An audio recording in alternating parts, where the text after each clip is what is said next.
And we're live. It is Tuesday, August 18th, 2020, 5:01 p.m., and Kate is on the phone with our guest, trying to get our guest onto the screen, help him with the tech. I am going to just speak extemporaneously until we are able to get our guest here. So Kate, this is like, you can see the production crew, which is to say Kate, in action. You can see me muddling through in the absence of our guest. And so I want to talk about the Senate Intelligence Committee report on the Russia investigation, which of course has nothing whatsoever to do with the theme of today's show. And which, in fact, I had no idea was going to become public, much less be 1,000 pages. But fortunately has a nifty little findings section right up front that is not 1,000 pages, which you can read. And what you learn when you read this is that the Republican members who were busily issuing statements saying this is shows that there was no collusion are lying, because this is a 1,000-page report that shows evidence of a lot of things, but one of the things that it does not show evidence, so this is a bit of a double negative, that it doesn't show evidence of is that there was no collusion. So I just want to say, don't read all of these statements that say this shows that there's no evidence of collusion. Instead, read a good summary of those 1,000 pages. I don't know if there is one yet, except the first kind of 20 pages of the document will give you a good summary of what's in there. And it is a pretty shocking set of allegations. Now, the interesting thing about it is that every one of the Republican senators who is busily saying that it shows no collusion signed that underlying report. So it is as though I were to write 1,000 pages detailing Kate's perfidy and bad dealings, and then stamped with a big red stamp on every page, nothing disparaging about Kate, nothing disparaging about Kate, nothing disparaging about Kate. That is basically what Marco Rubio has done. Not to Kate. No, I'm saying this is what it would be like. Not that I would ever do such a thing. But then again, I'm not a Republican senator. That is my thought on this subject. I will have more to say about it on Lawfare and apparently on Morning Joe tomorrow.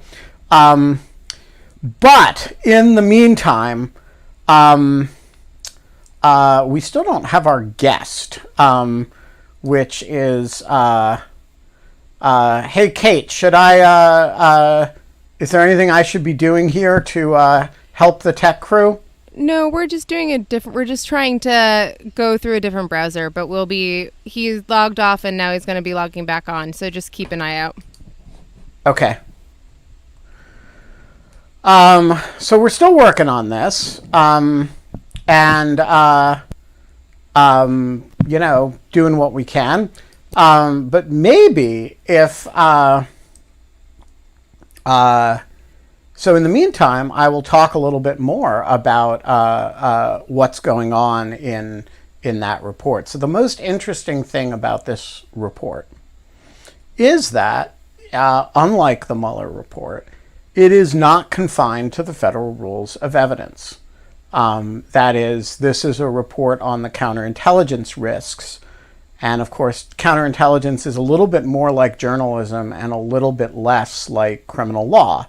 You're not limited to evidence that would be admissible in court. You're not limited to things that you can prove beyond a reasonable doubt. You are allowed to do kind of probabilistic things rather than certainties. And so this report is a little bit freer than the Mueller report is to just kind of make conclusions. And so these same Republicans who say it shows no collusion, for example, draw in some areas more aggressive conclusions than Mueller is able to do. So, for example, Konstantin Kilimnik, the kind of Russian-Ukrainian sidekick of Paul Manafort, in the Mueller report is described as, somebody who the FBI had assessed had Russian contacts, intelligence contacts. In the Senate Intelligence Committee report, he is described as a Russian intelligence officer. And I doubt that that could be proven in a U.S. court beyond a reasonable doubt. But it is stated as fact by the same Senate Republicans who say, don't look over here, we didn't find anything, right? Another example, the Senate Intelligence Committee goes way further than Mueller did in its discussion of whether Manafort was involved in the hacking and dumping operation. Now, most of that discussion is redacted, but you can see little bits and pieces of it. And so, when the chairman of the campaign may be involved, and the committee actually says his involvement is uncertain or unknown. So when they cannot rule out that he was involved in the hacking and dumping operation, it seems a little bit odd for members of the committee to be issuing separate statements, as Marco Rubio did today, saying, and I quote, "We can say without any hesitation that the committee found absolutely no evidence that then candidate Donald Trump or his campaign colluded with the Russian government to meddle in the 2016 election." Now, I don't want to pick on poor Marco Rubio, but let's pick on poor Marco Rubio just for a minute. Because if you are going to say that Paul Manafort's involvement in the hacking and dumping operation is uncertain or unknown, maybe you should have at least a little bit of hesitation before saying that there is absolutely no evidence of collusion, right? Since the campaign chairman being involved in the hacking and dumping operation would be evidence of collusion, maybe you should be just a little bit cautious, have a little bit of hesitation before you say that. All right. I am tired of monologuing, and we still don't have a guest. So if you have questions about the Senate Intelligence Committee report, and I want to be clear, I've read the introduction thoroughly, and I've read sections of it, but it's 1,000 pages. It will take me a good long while to go through. So if you have questions about it, feel free to leave them in the Q&A, or I can rapture you in, or just, we can just use the queue. And meanwhile, Kate will keep talking on the phone, and we will keep trying to bring you our guest. Wait. We might have a guest. Wait, there's an image of the guest, or a screen of the guest. Wait, it may be happening. I can hear you. I can't see you yet, but I can hear you, Jack Balkin, and I'm so relieved because I get to stop monologuing and listen to somebody. All right, so fine. I hope that what you're going to do eventually is you're going to edit out this first part because, Well, we're live. I mean, there's no editing when you're live. So can I just say that in the future, when a new guest comes on, you should set them up 20 minutes before you start. That is a very good idea. We often request that people show up a bit early so that we can get them in. We've never had this problem before. Yeah, it's really, Well, I'm so sorry, Jack. I'm sorry to be the terrible person who did it, but let me just... Uh-oh. He's fixing Uh-oh, his you camera. went away. No, he's fixing his camera, hopefully. Or Okay. how's that, Jack? Yeah, so I'm going to have to be a mysterious guest on your show today. You're You mean voicing like guest. just... Yeah, we've done that before. We can hear you, Yeah, and so we I'm will... the mystery guest for today. And Indeed. just the beginning. All right. The invisible guest, Jack Balkin. I'm so glad that you're here, Jack. Sorry for all of the problems. That's all right. Now I know from now on, whenever I come back on. By the way, the previous 2 times I've been on, we've used Zoom. That's why we haven't had the problem before. I did it very early on. I was an early adopter. You're an early adopter of In Lieu of Fun. It's true. Yeah. You also I would say that you are the least likely person, I would say, of our guests talking about constitutional law, or I mean just in general, that I would expect to have tech problems. So yes, Michael Fromberger, who has been been our archivist and is meticulously documenting all of our episodes, says that you have been on episodes 7 and 63, Jack. So Yeah, that's right. So, and that was in your Zoom years. But now, Yeah, so- your Crowdcast. That And was the- let's get started. it was the Let's get Gilded All right. Age. It was the second Gilded Age of Zoom, and now we're in the progressive era, the second progressive era of Crowdcast. And as with all changes of this magnitude, there are winners and losers in these changes, just like with all tech. And, we're not allowed to have fun anymore. But in lieu of fun, we have Jack Balkin and his new book. Tell us about the book. But anyway, what you actually have is the specter of Jack Balkin. We have the There's a audio. I'm There's a quite. specter haunting Europe. I'm and really it's- quite glad that Jack is leaning into the fact that he's audio only. Oh, really? I feel totally spooky right now. I feel like I could haunt you. But anyway, that's neither here nor there. I'll tell you the joke about the Lipschitz diamond and the Lipschitz curse later. That's a joke we'll do later. For Okay. those of you in the audience, if you know the joke about the Lipschitz curse, you can just tell us in the chat. But anyway, so what are we talking? We're talking about. I got a new book. Tell us about the book. The new book is called The Cycles of Constitutional Time. You were really nice to put a picture of it, a kind of distorted picture of it, up on the screen, which I appreciate, because I'm even less than distorted. I'm like non-existent. You're not there. I'm not there. I don't even exist. In fact, if you couldn't hear me, I really wouldn't exist. That's deeply disturbing. But anyway, the book is about where we are, how we got where we are, and where we're going. That's what the book is about. So it's not about very much. Did you see my tweet right before this that I said, like sands through an hourglass, so are the cycles of constitutional time? I thought It's that so was, true. isn't it true? It's so true.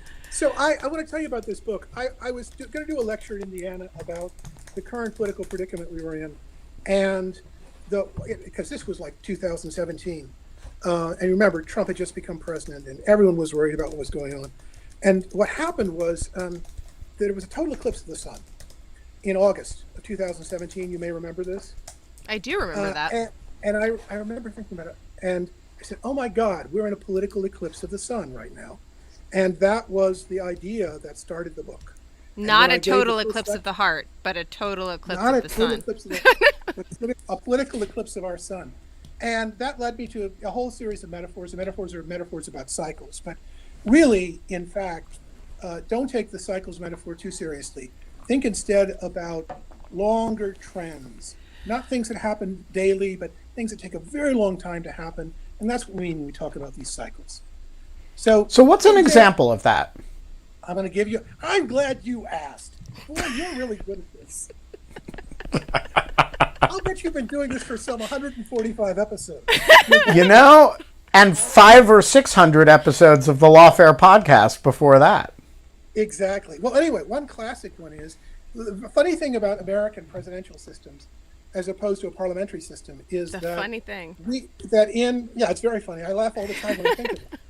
Is that when you one party tends to dominate American politics for long stretches of time. There are more than one party, but one party tends to be the dominant party.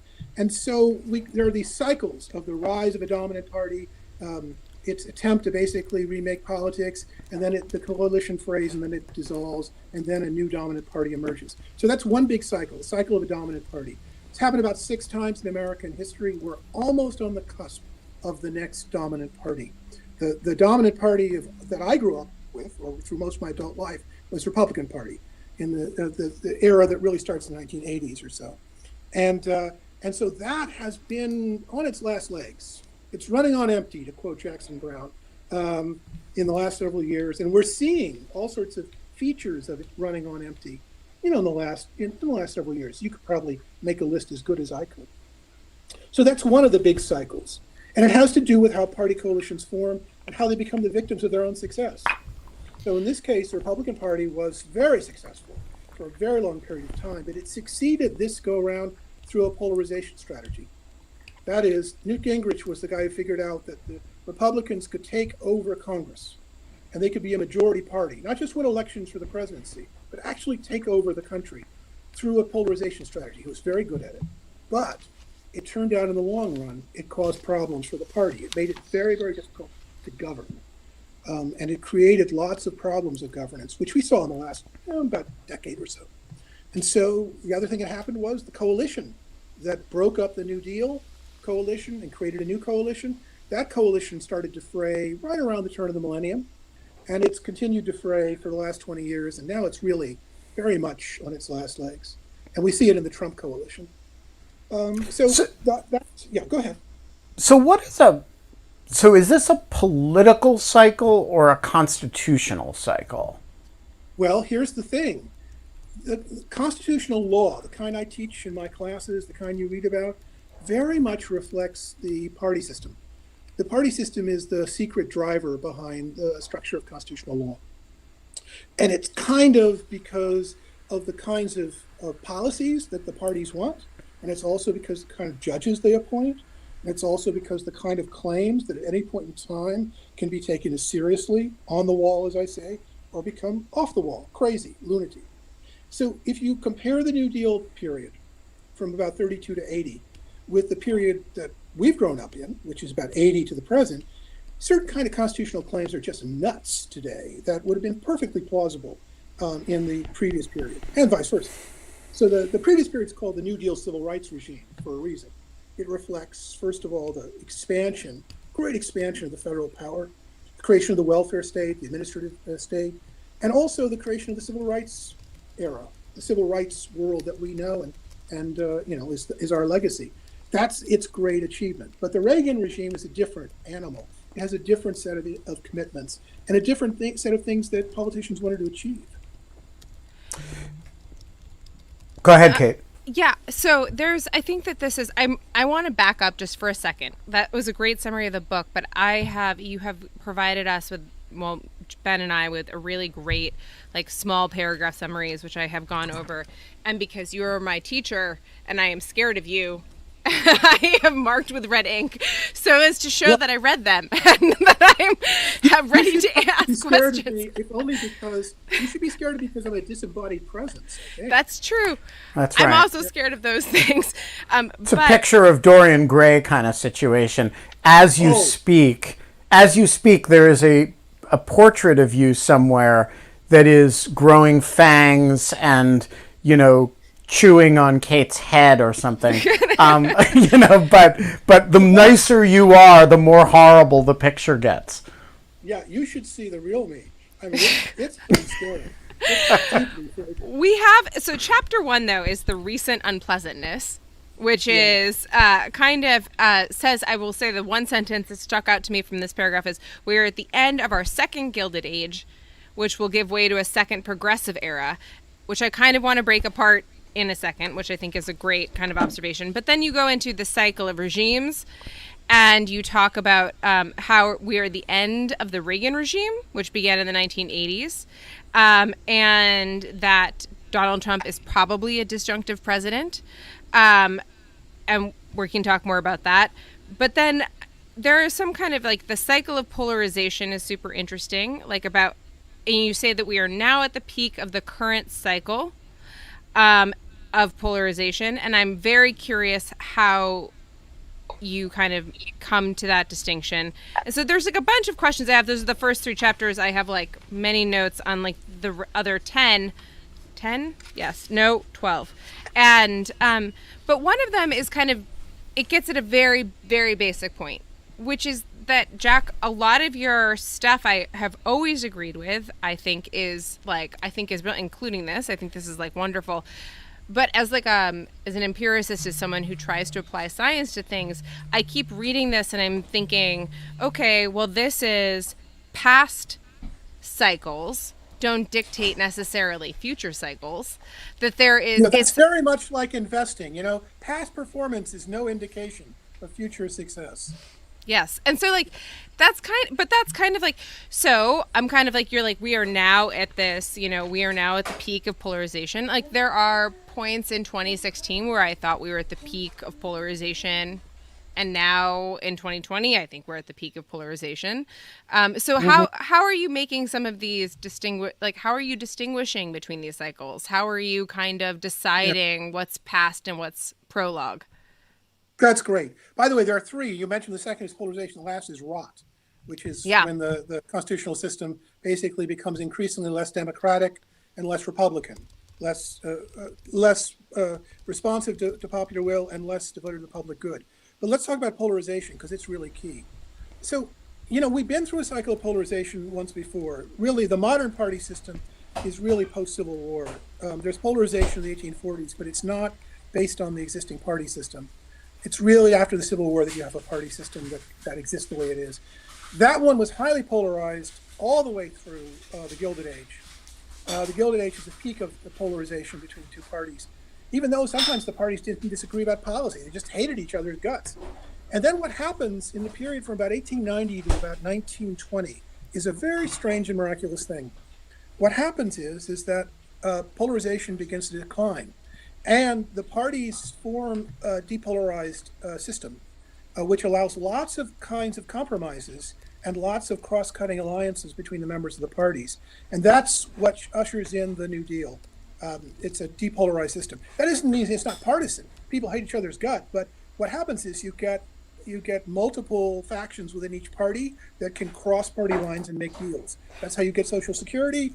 Later, that's how you get the Civil Rights Act, because you have a depolarized environment. And then that starts to polarize again after the 65 Voting Rights Act. And then it really takes off in the 90s. That's Gingrich's great achievement, is really getting the polarization to go. So why would polarization have ended in the 1890s, started to end in the 1890s through the 1920s? And the answer is there are a bunch of things.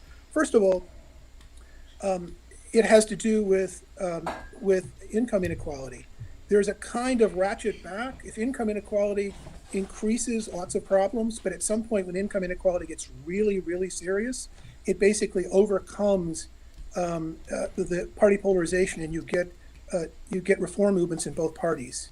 And that's what happens, actually, in the 1890s. You start to get reforms in both parties, and the parties become incoherent over issues of class. So right. You get Woodrow Wilson in the Democratic Party and Teddy Roosevelt in the Republican Party.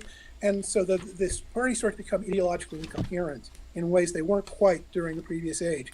Second thing that happens is it turns out that when you have large waves of immigration, it tends to stall redistributive legislation. That is to say, that period, the Gilded Age, also a period of huge immigration. And as immigration comes in, what happens is it makes it difficult for politicians to pass redistributive legislation. So what happens? Well, right around, you get a peak of non-native born Americans right around 1908, 1910. And then very shortly after that, you get World War I. And the rate of immigration in the United States slows. And as soon as the rate of immigration in the United States slows, politics also, that's another reason why politics begins to depolarize. And then as new immigrant groups join the parties, they make the parties even more incoherent ideologically. So I just gave you 3 reasons why depolarization occurred during this period. Now think about our current system. We have had a huge influx of immigration in the United States over the last, really since 65, with the Great Immigration Act, but it really has accelerated at turn of the millennium, and it started to slow. Nothing Donald Trump did, by the way, caused this. It slowed for lots of different reasons. And it turns out that COVID-19 is just going to accelerate the decline in new immigration temporarily. We'll see what happens. So we can check that box. The second thing is we are at Gilded Age levels in terms of income inequality and wealth inequality. And that creates huge hydraulic pressures for folks to basically demand redistribution, to basically take care of the fact that their lives are getting worse and worse.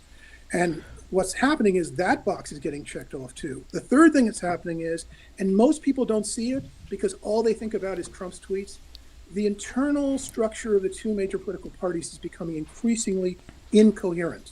That is to say, the Republican Party is got a big division between what you might call its libertarian, business-friendly donor class, which wants upward redistribution of income and risk, and its white working class, which basically is not interested in these things, is interested in a whole bunch of different issues.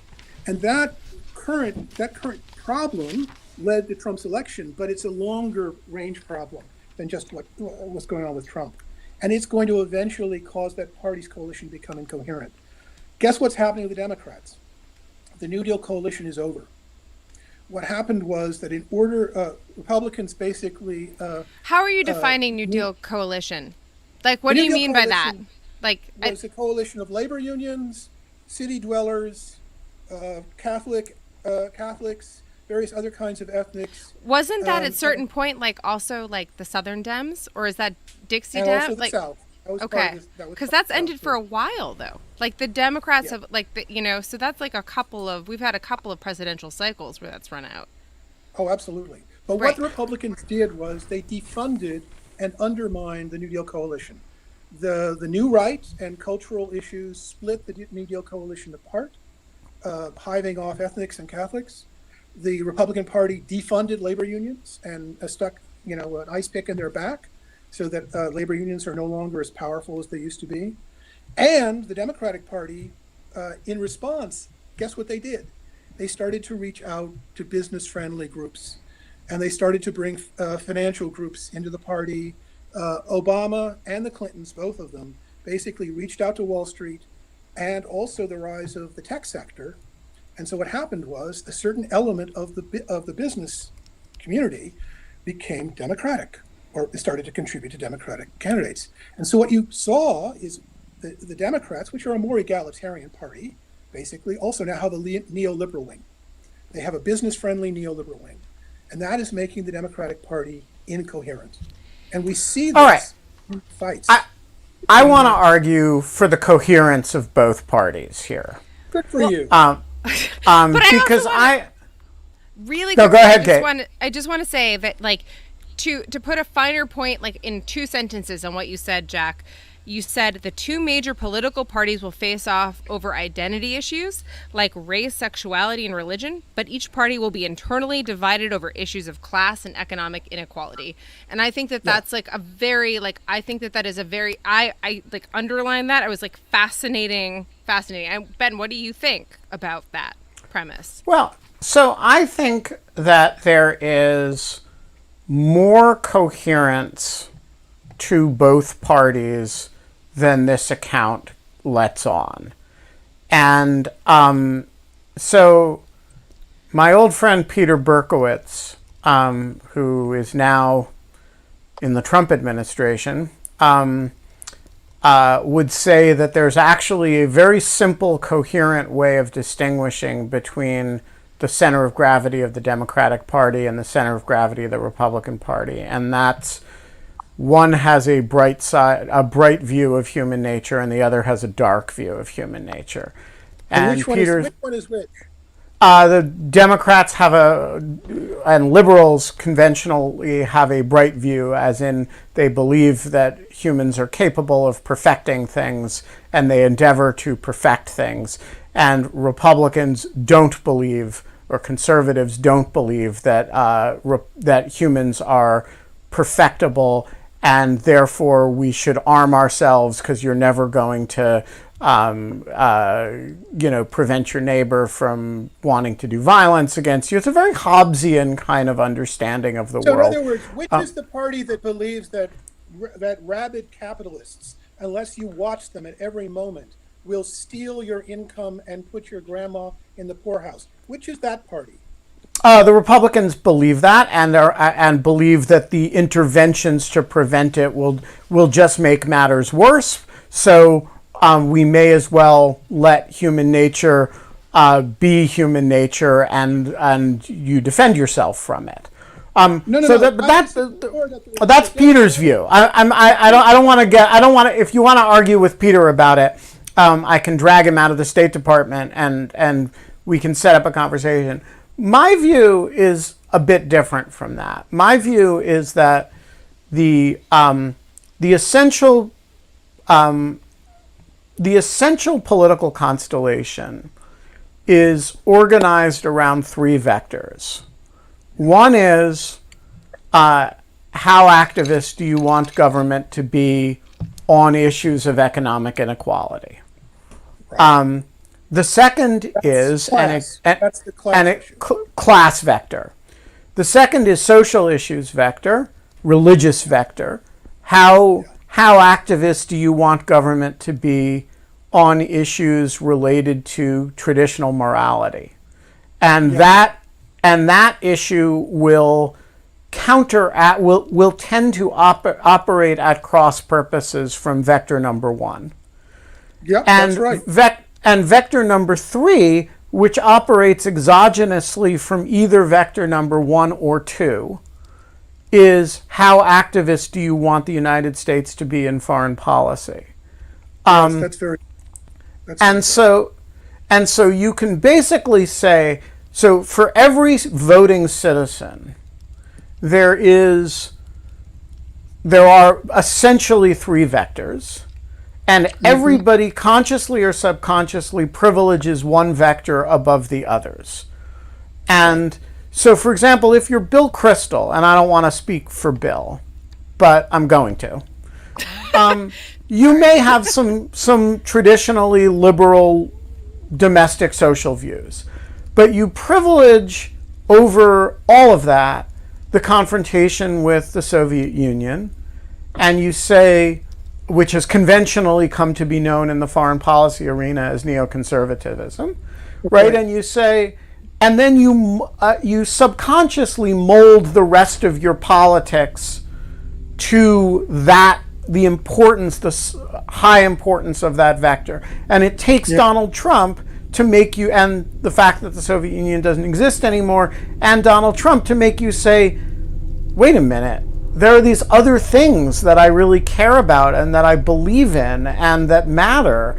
And if you're me, I was never a neoconservative, but I have a similar, like, my view was always, well, let the parties fight it out on social issues. I care about economic inequality and sort of taking care of the poor, and I care about counterterrorism and kind of making sure the United States doesn't get blown up.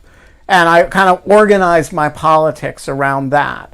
But I think everybody, consciously or subconsciously, takes one of those three vectors and says, this is the thing I care about. I'm a social issues person, or I'm and they choose which party identifies with them on those social issues. And then they either sublimate everything else to that, or they conform to their party's preferences on that. And the result is that the parties are coalitions that are relatively coherent coalitions of the highest salience variable for the most number of people within it. Now, the one thing I will add to this is that everything you said is a beautiful restatement of an argument that I make in the book. Yeah. Well, excellent. Tell us more, Jack. No, but you've just said it beautifully. That is to say, that we might call the major issues and the minor issues. That you said the highly salient one, and then the ones that are there, but they're sublimated, they're backgrounded. That's beautifully put. The way I would describe it is that in the New Deal period, the parties faced off on issues of economic inequality and class. And they had sublimated within their own parts. They had sublimated disputes about identity.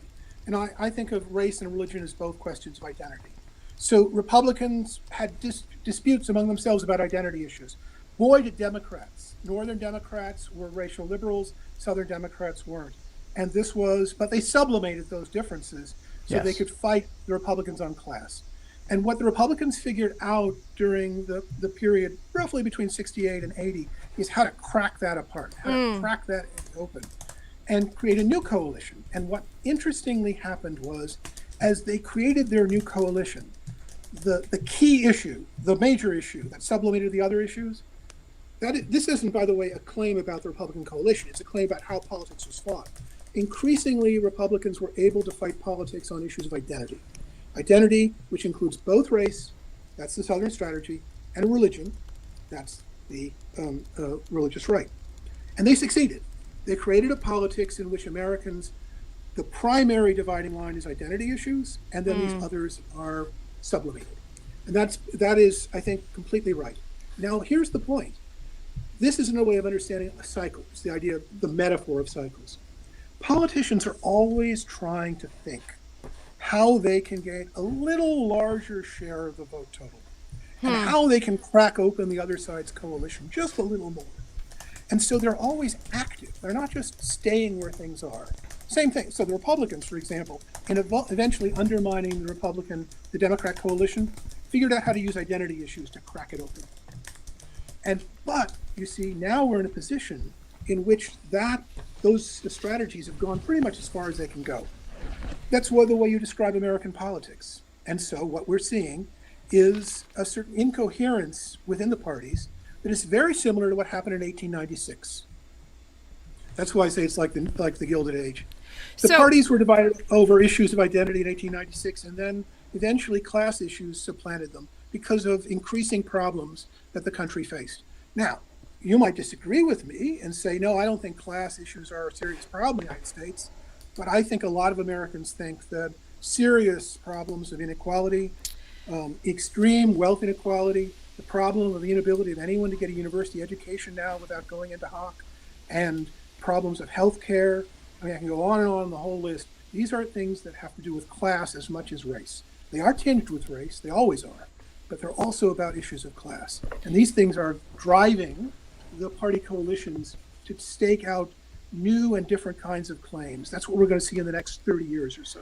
That's the predictive claim I'm making, is that the attempt by politicians to basically create constituencies and increase them will drive them to fray and collapse their party coalitions, just as they've done throughout the 20th century.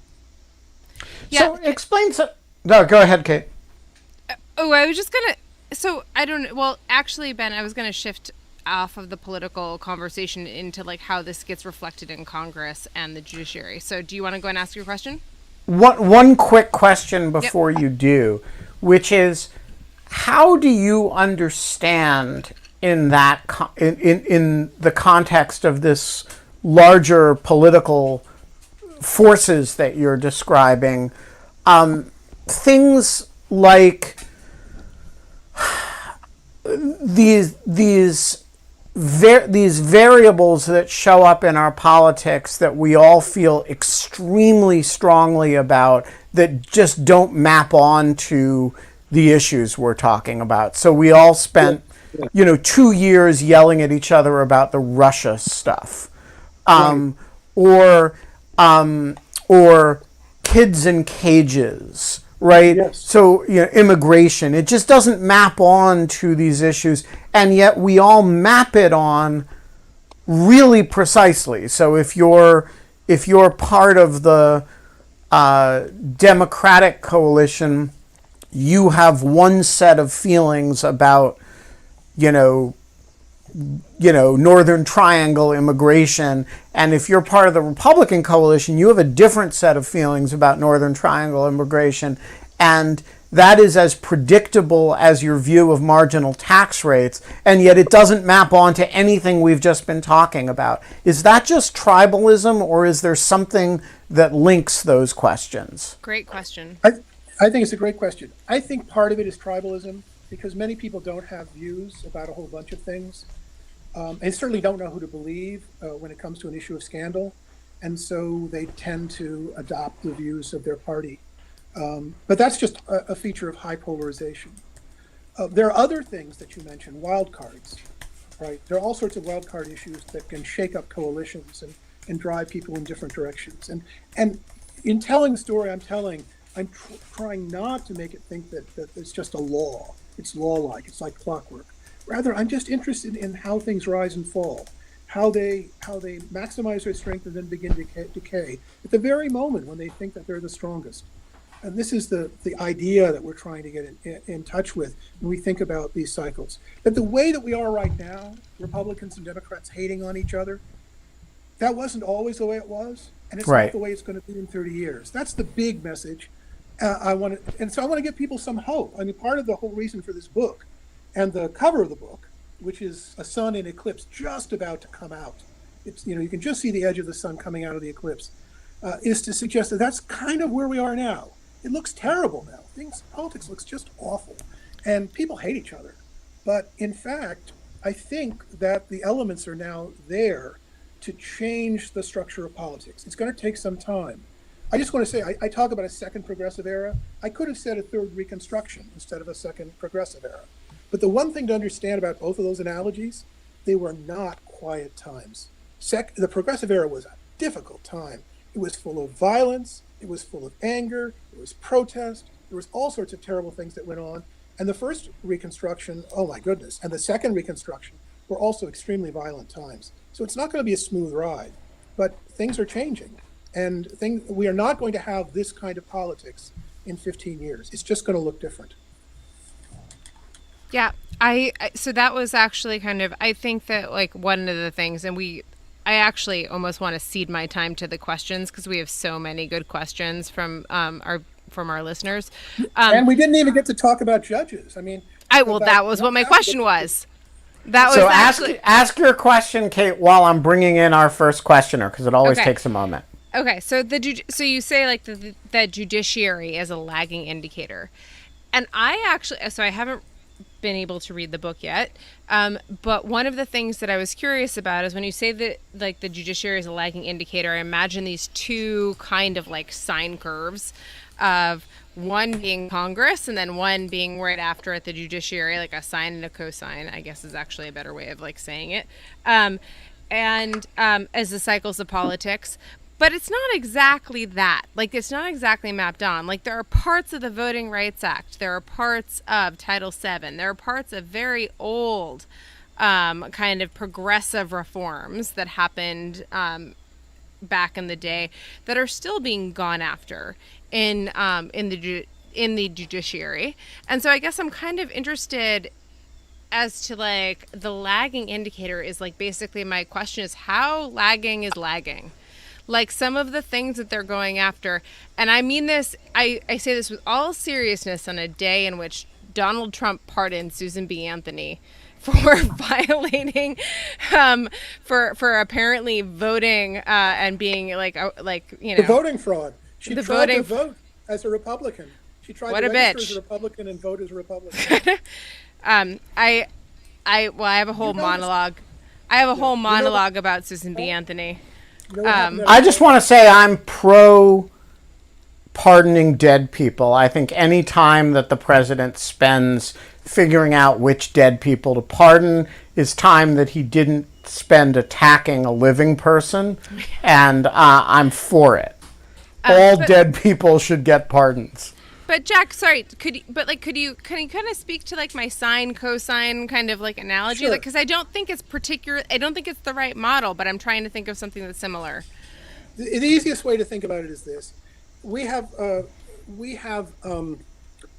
life tenure in the United States, so that means that when you start talking to judiciary, the guys are going to be around for a long time, and they're going to take with them the ideas that reflect the constitutional politics of the time in which they're appointed, actually when they're a little younger than when they're appointed, because they're appointed in their 40s and 50s. And so here's a wonderful example. In 2013, the Supreme Court kneecaps the Voting Rights Act. How did that happen? Well, the answer is there was a long progression of Republican appointments to judiciary, and the two last ones had both been in the Reagan Justice Department. That's Sam Alito and John Roberts. And in the Reagan Justice Department, they had their sights out for the Voting Rights Act. This is in the 80s. They said the Voting Rights Act is unconstitutional, it violates federalism. So it takes a very, very, very long time to get the judges in place, and then to bring the cases, the succession of cases, and then to decide the case. So Hillary Clinton said it takes a village to raise a child. It takes, in my view, it takes 40 years to raise a Supreme Court justice. So there's always a significant lag between the people who sit on the courts and the issues that come to the fore. The other issue is polarization. That is, the Supreme Court was much less polarized than the rest of the country for a very long time. And then finally, when Stevens retires and Elena Kagan replaces him, finally the Supreme Court starts to be as polarized as the rest of the country. Guess what? The Supreme Court's probably going to be more polarized than the rest of the country, even as the country depolarizes. Yes. That is, the judiciary is going to be a lagging indicator. If you think politics is awful now, right, the politics that produces the federal judiciary is going to have effects on the federal judiciary for 30 years. So but what about the people who change over the course of their time on the judiciary, of which there are a few? Like, they haven't always, like, yeah. I mean, I would actually, well, we have, it's, speaking of lagging indicators, we don't know what this is, but, like, Robert's opinions, like, this term seem to be, like, particularly bent towards blue. And, you know, you could, I mean, we don't know that there's going to last, if we're, like, whatever. They're just, I don't really ever know what to make of the judiciary. And I think that basically, like, part of that is because I think the judiciary is not a very good empirical model because of sample size. Yes, I agree. But and the so, examples yeah. that people usually give don't actually take into account that the nature of party coalitions was changing significantly. The party that produces Felix Frankfurter is not the party, the same party by the civil rights era, and Frankfurter's out of step with it. The party that produces Whizzer White is not the party of the Democratic Party in the 80s, and White is certainly, to some degree, still very anti-racist. He's still very good on race, but on any other things, he's out of step. No, these are all wonderful points. Same thing. The party that produces Harry Blackmun in 1969, not the Republican Party by the time you get to the 80s, just completely different party. And so it's not that the judges are changing so much, is that the party coalitions around them are changing, and the issues teed up are changing too. And so, you know, there's a lot of noise, as you say, small sample size, a lot of noise. We won't really know for some time, but I would suggest that there's good reason to believe that the judges appointed by the Republicans in the last 10 years are much more likely to stay pretty conservative for a while. And the reason for that is that they had the advantage of something that conservatives didn't have, and that is they have the Federalist Society, which provides a focus group. It provides a way to reflect their ideas on it. There's a wonderful book by that Neil Devins wrote called it's terrible. I can't remember the name of it. But we did a symposium on it in balkanization about how the political culture of legal intellectuals changed over the course of 40 years, thus creating this set of counter institutions that basically are your focus group, the group that you look to for positive affirmation. And so conservatives now have a group like that they can look to for positive affirmation, which they didn't have in the 60s and 70s. The Federal Society has been extremely important in shaping the way that conservatives think about what their jobs are as judges. And it's created a sort of esprit de corps, a kind of camaraderie and a shared sense of mission that didn't exist before. Yeah. So I'm going to flag that issue to come back to when Anne asks her question, because I think it like dovetails very nicely. But Daniel, not David, I know I confuse you two. The floor is yours. We got to unmute you, though. There you go. So I'm wondering kind of two separate issues, but they fall under the same kind of basic headline, which is, to what extent do you think the bipartisanship of the middle 20th century was a notable exception of American history, so kind of a deviation from those standard historical variables, And D, kind of the second issue, was mostly driven by the fact that Southerners in Congress had their top priority of upholding a racial caste system and sidelining questions of racial justice.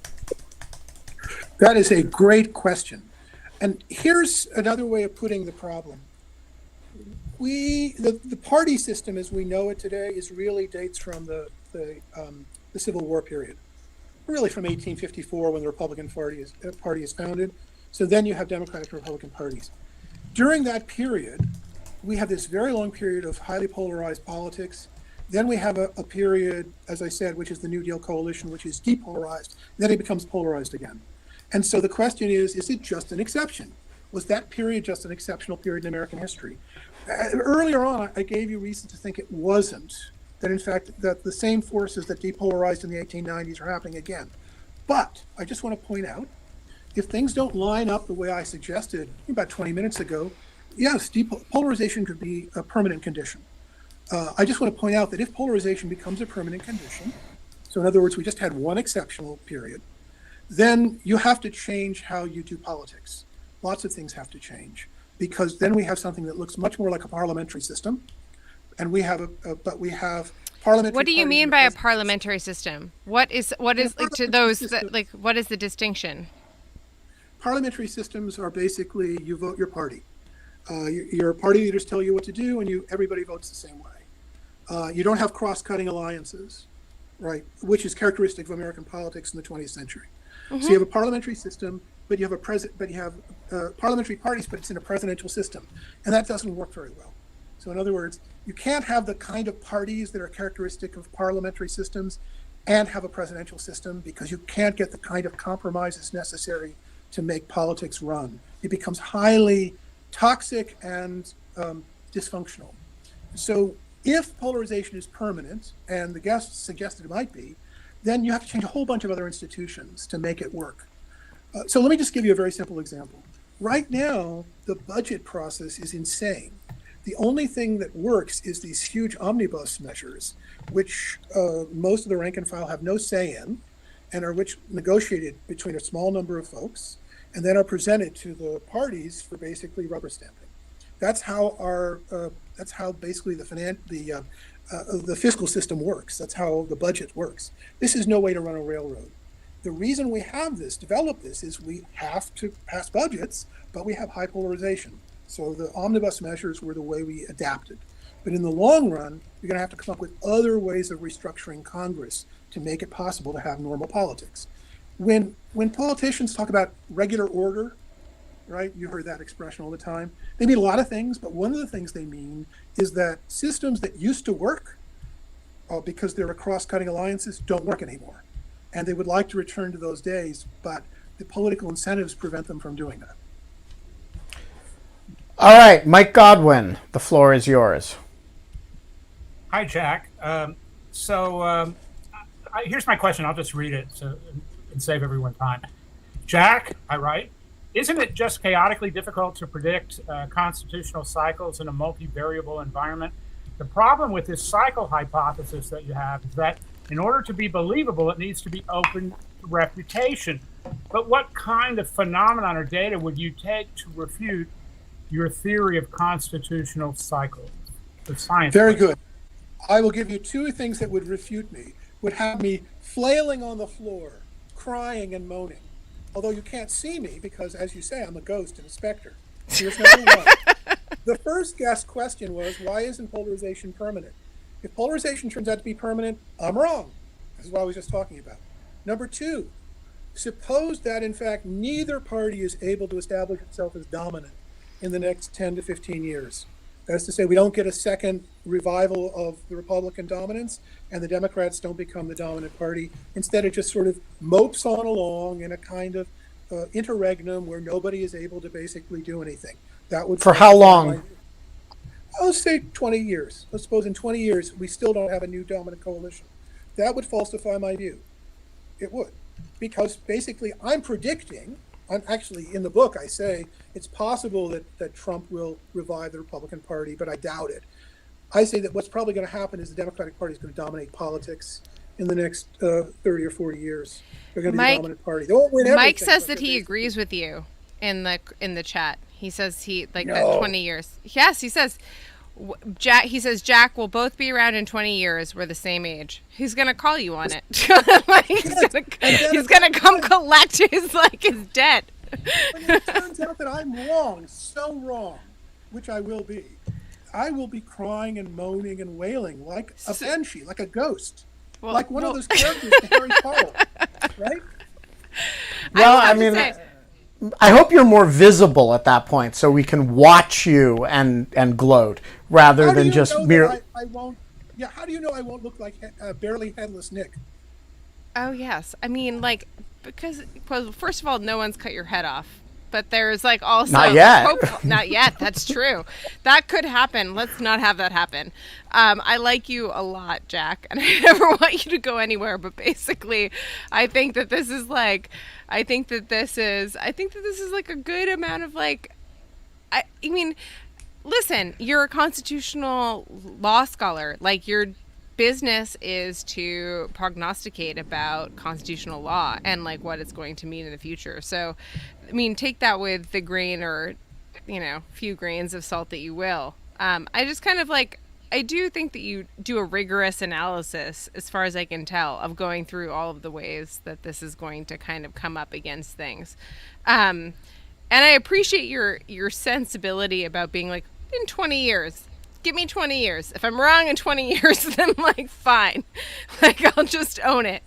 I kind of. Oh, well, as I quote the famous Niels Bohr quote, that it's very hard to make predictions, especially about the future, and that's certainly true.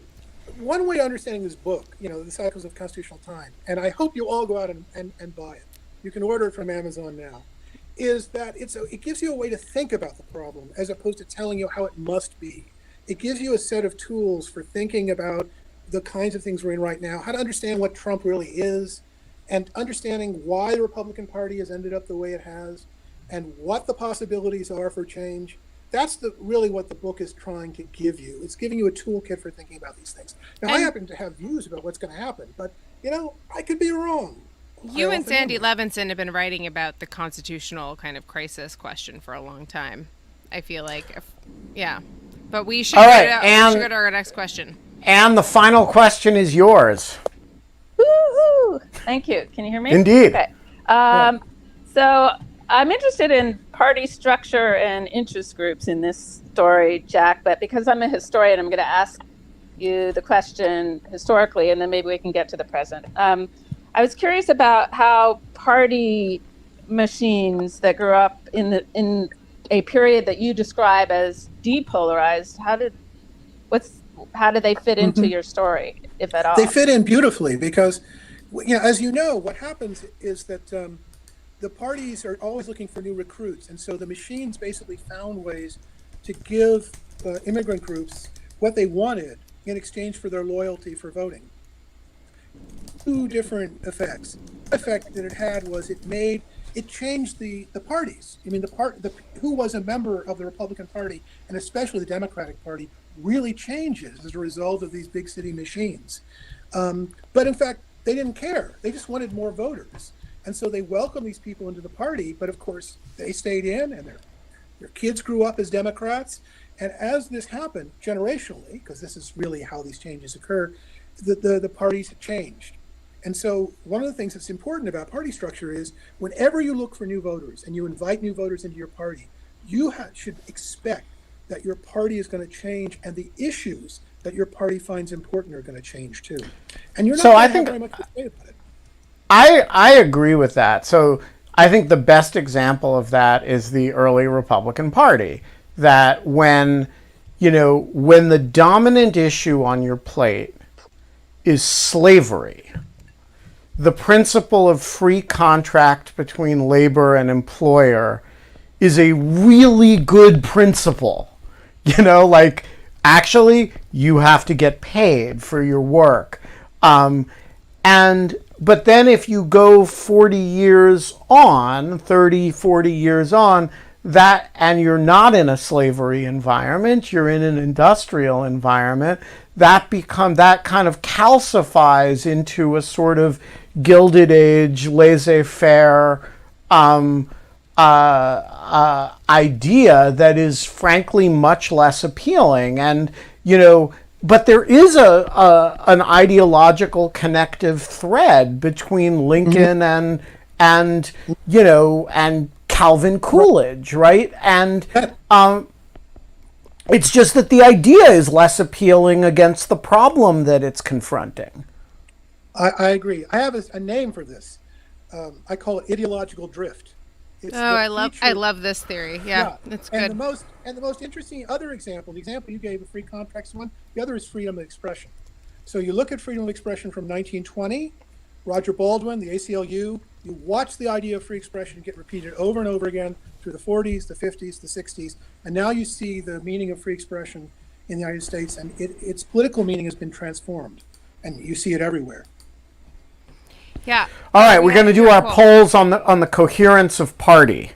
Ooh, a good subject. So we have a daily poll, Jack, that it's kind of like it is an interesting thing that in my mind I keep wanting to say Ben for Jack and Jack for Ben, which is like must mean what like both of you are of influence to me. So that's very nice. It's both good things, I think.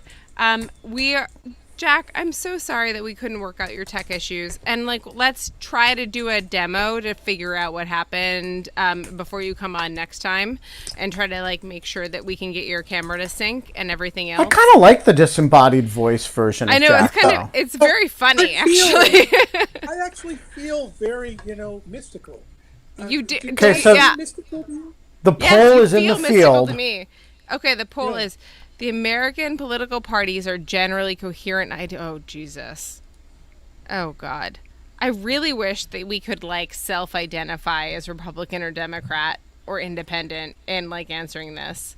That would be an interesting thing, whether Republicans or Democrats are more likely to think of... That's what I'm trying to say. That's what I think is interesting. I mean, I think actually the Republican Party is more coherent as an ideological entity, or at least was until the Trump era, than the Democratic Party, right?